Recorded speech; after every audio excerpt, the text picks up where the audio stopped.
ছাড়বো না ইনশাআল্লাহ। ভাই আপনারা কি পারবেন না? আপনারা এই প্রোগ্রামে প্রতিশ্রুতি দেন আমাদের দাবি আদায় করে আমরা রাজপথ ছাড়বো, না হলে আমরা রাজপথ ছাড়বো না। আমরা আমাদের দাবি আদায় করে তাই ছাড়বো ইনশাআল্লাহ। ইনশাআল্লাহ আমরা দাবি আদায় করতে এসেছি, আদায় করে তাই বাসায় ফিরবো। আমার প্রিয় ভাই ও বোনেরা, আপনারা 24-এর গণ অভ্যুত্থান সবাই জানেন। 24-এর গণ অভ্যুত্থান আমরা কেউ ভুলিনি।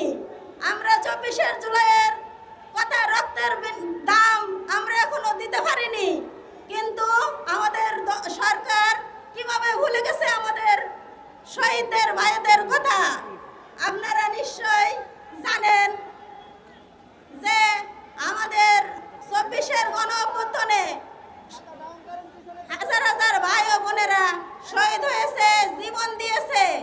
কিন্তু কালকের প্রোগ্রামটা তো আপনারা দেখেছেন, তাদের রাষ্ট্রীয় প্রোগ্রাম ছিল ডকুমেন্টারি, সেখানে শহীদ আবু সাইদের ছবিটাও দেয়নি।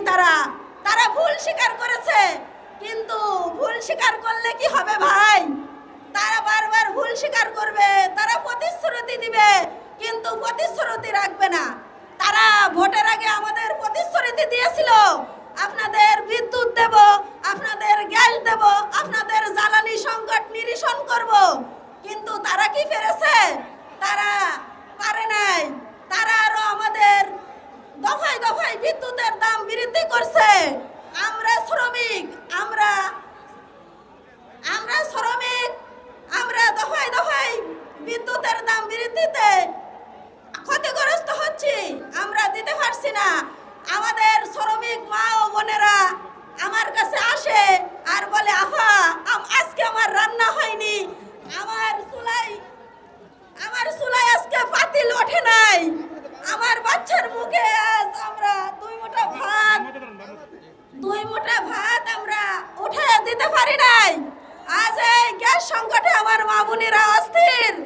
তারা বাসা বাড়িতে কাজ করে, তারা কলকারখানায় কাজ করে, কিন্তু বেলা শেষে এসে তারা গ্যাসটুকু পায় না। তারা অছরে এসে কেঁদে দেয়, বলে আফা আপনার প্রোগ্রামে আসতে পারি না, দুই বেলা রান্না করতে পারি না গ্যাসের সংকটের কারণে। তাই আজ আমরা মা বোনেরা বাতিল নিয়ে উপস্থিত হয়েছি। আমাদের সরকার যদি আমাদের দাবি মেনে না নেয়, আমরা রাজপথ ছাড়বো না ইনশাআল্লাহ। ভাই আপনারা কি পারবেন না? আপনারা এই প্রোগ্রামে প্রতিশ্রুতি দেন আমাদের দাবি আদায় করে আমরা রাজপথ ছাড়বো, না হলে আমরা রাজপথ ছাড়বো না। আমরা আমাদের দাবি আদায় করে তাই ছাড়বো ইনশাআল্লাহ। ইনশাআল্লাহ আমরা দাবি আদায় করতে এসেছি, আদায় করে তাই বাসায় ফিরবো। তারা আমাদের প্রতিশ্রুতি অবশ্যই যেন পূরণ করে, সেই দাবি আদায় না হওয়া পর্যন্ত আমরা থেমে থাকবো না। আমরা রক্ত দিয়েছি, আরো দেব। আমরা শহীদ হয়েছি, আরো হব। বিনিময়ে দেহের শেষ রক্তবিন্দু রাজপথে ঢেলে দেব। তবু আমাদের দাবি না আদায় করে আমরা রাজপথ ছাড়বো না ইনশাআল্লাহ। সবাই দোয়া করবেন। আসসালামু আলাইকুম।